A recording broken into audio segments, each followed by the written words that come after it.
Aujourd'hui, nous entamons un voyage fascinant pour découvrir à quoi ressemblait le monde avant le déluge. Vous êtes-vous déjà demandé comment vivaient ceux qui ont connu la Terre avant cet événement monumental qui a transformé l'histoire de l'humanité? Nous allons examiner le climat, la géographie, la culture, la religion, la technologie, les valeurs morales et les croyances spirituelles des peuples qui ont vécu avant que Dieu ne décide de purifier la planète par un grand déluge en raison du péché généralisé.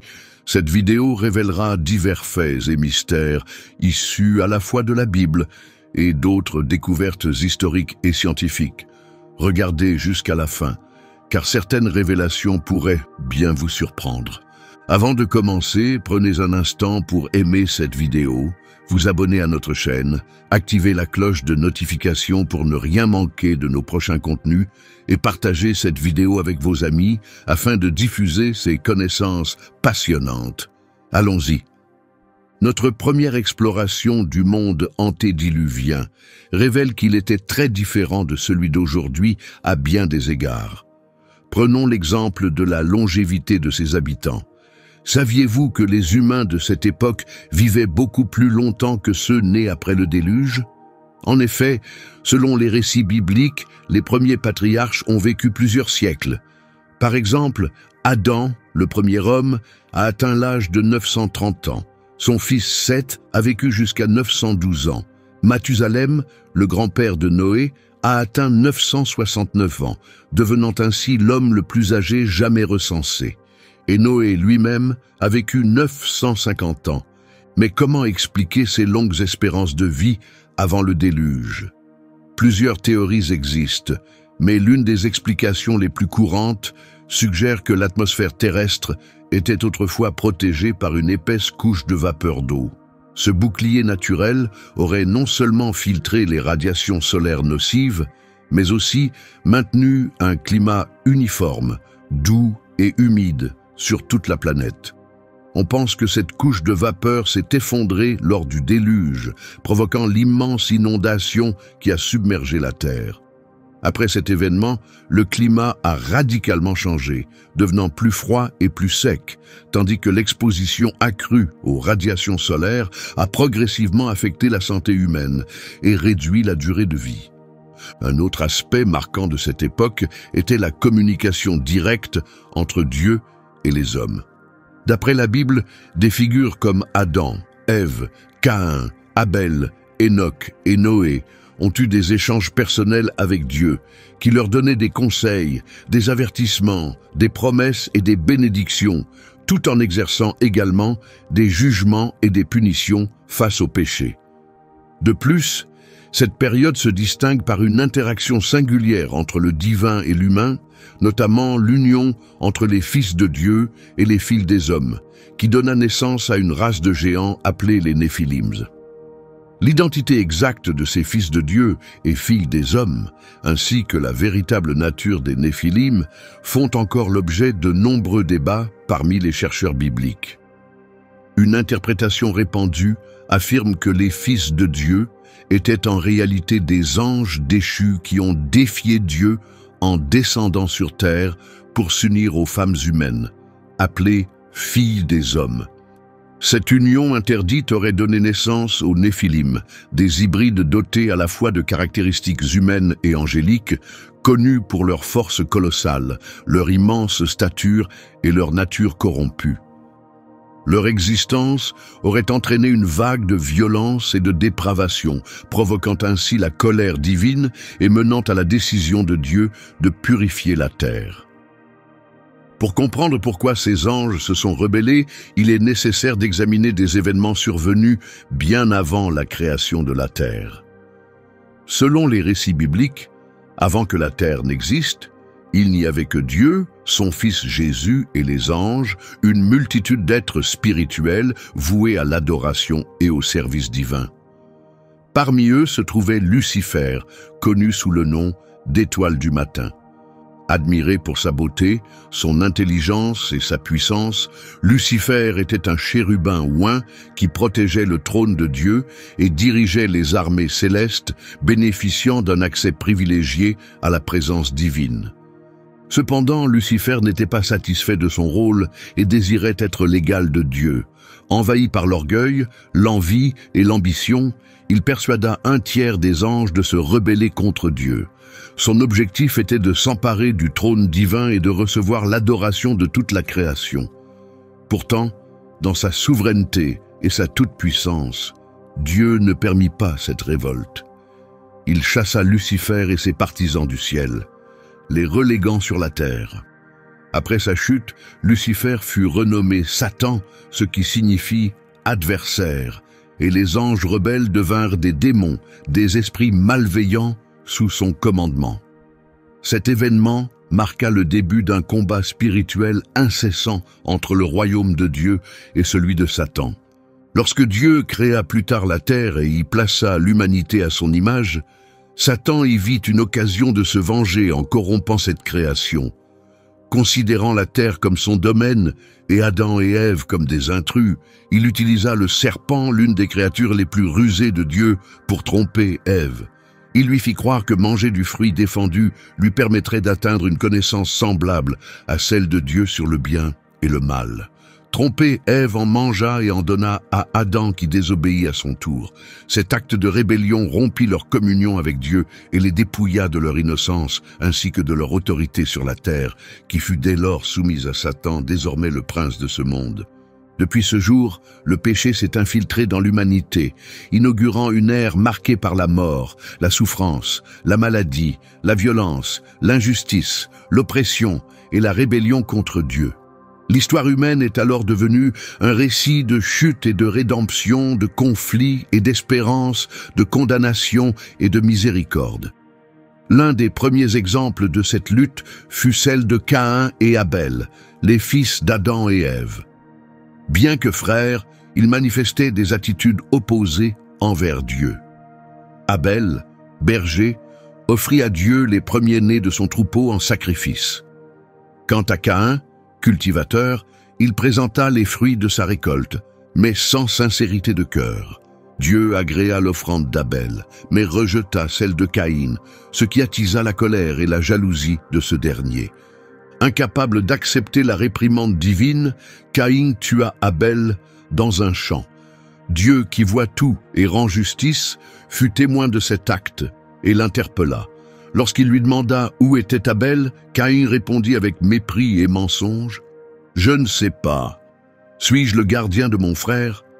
Alors Dieu lui dit « Qu'as-tu fait ? La voix du sang de ton frère crie vers moi depuis la terre. Désormais, tu seras maudit par le sol qui a absorbé le sang de ton frère versé par ta main. Lorsque tu cultiveras la terre, elle ne te donnera plus sa richesse.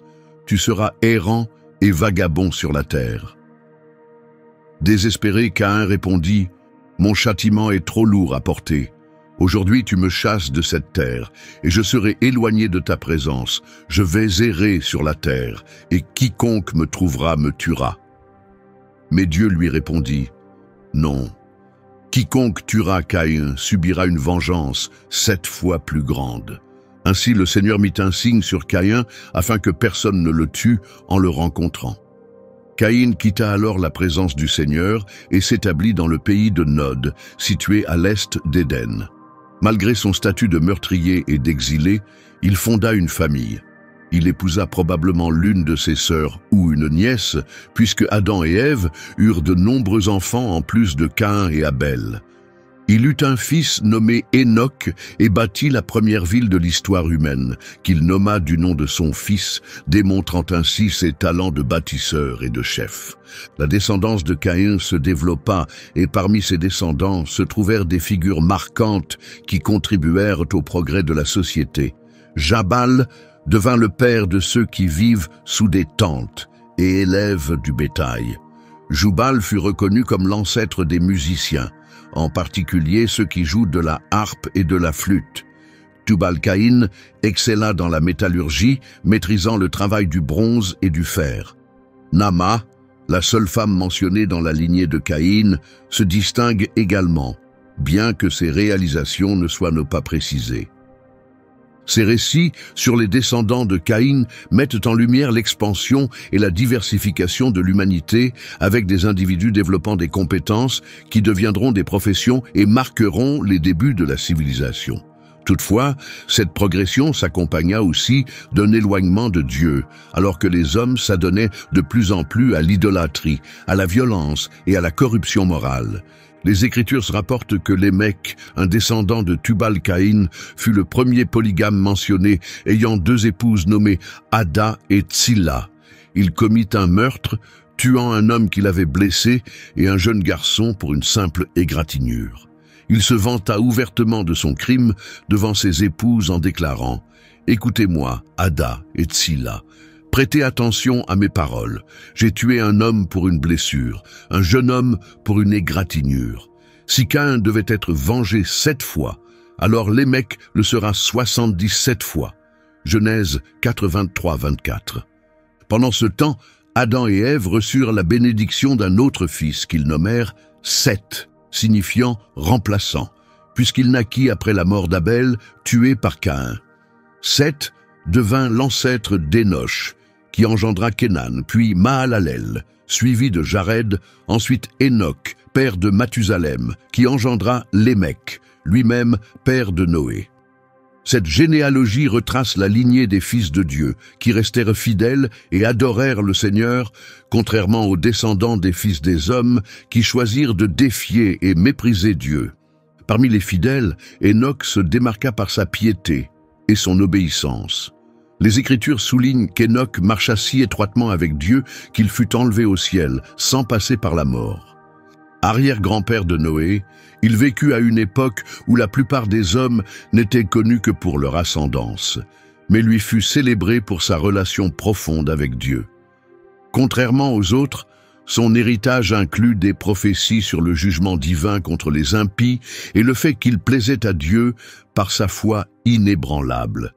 Il fut le premier à être directement enlevé par Dieu, illustrant une vie consacrée à rechercher et accomplir la volonté divine au sein d'une génération corrompue. Cependant, Enoch était une lueur rare dans des temps obscurs.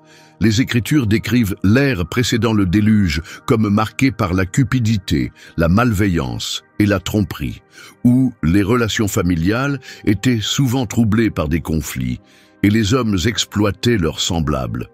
Aux yeux de Dieu, le monde était corrompu, gangrené par la violence et dominé par les pensées mauvaises du cœur humain.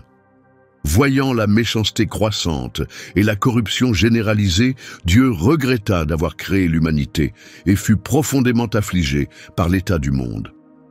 Dieu décida d'anéantir non seulement l'humanité, mais aussi les animaux, les reptiles et les oiseaux du ciel, en raison de la corruption généralisée. Cependant, Noé trouva grâce aux yeux de Dieu. Connu pour sa droiture et son intégrité, il se distinguait de ses contemporains en marchant avec Dieu. Il était le père de 3 fils, Sem, Cham et Japheth. Chargé de préserver l'avenir de l'humanité, Noé reçut l'ordre de construire une arche, un immense navire conçu par Dieu pour résister au déluge imminent. L'arche, une merveille d'ingénierie divine, mesurait 300 coudées de long, 50 coudées de large et 30 coudées de haut, une coudée correspondant environ à 45 cm. Cela donnait une arche d'environ 135 mètres de long, 22,5 mètres de large et 13,5 mètres de haut. Elle comportait 3 niveaux et de nombreux compartiments, une fenêtre d'une coudée en haut pour la lumière et l'aération, ainsi qu'une porte latérale que seul Dieu pouvait fermer. Construite en bois de gopher, réputée pour sa solidité et sa résistance à l'eau, elle était enduite de poids à l'intérieur et à l'extérieur pour assurer son étanchéité.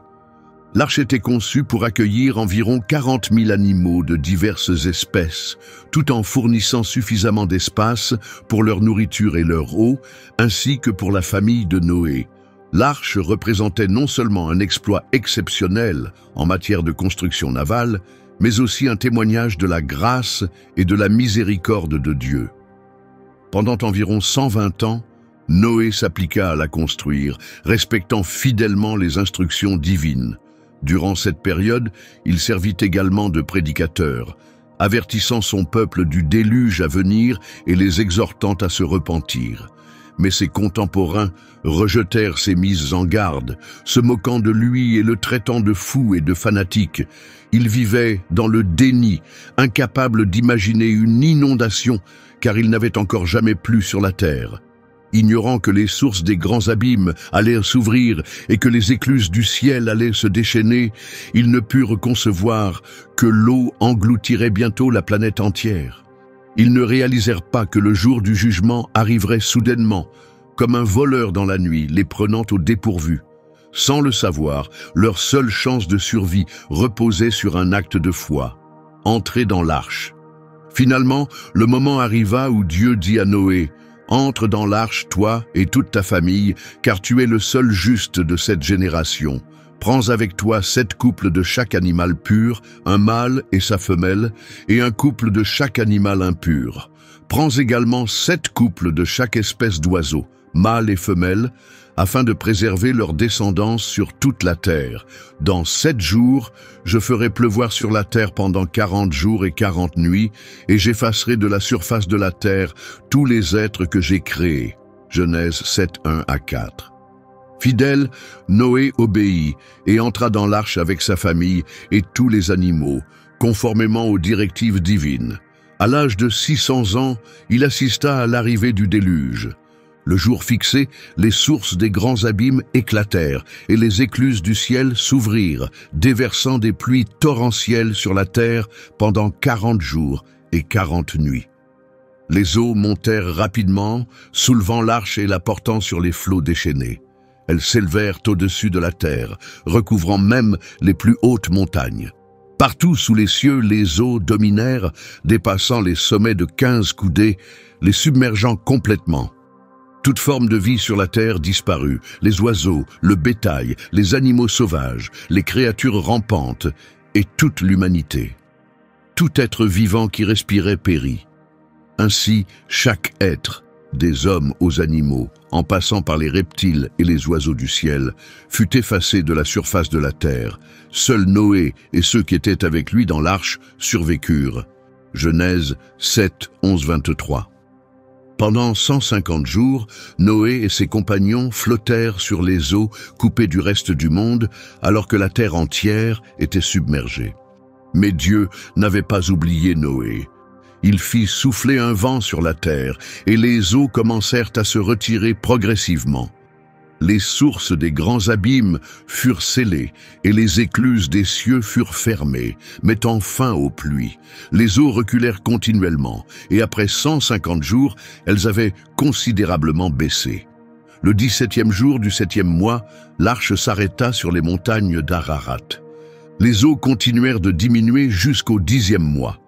Le premier jour de ce mois, les sommets des montagnes commencèrent à apparaître, Genèse 8, 1-5.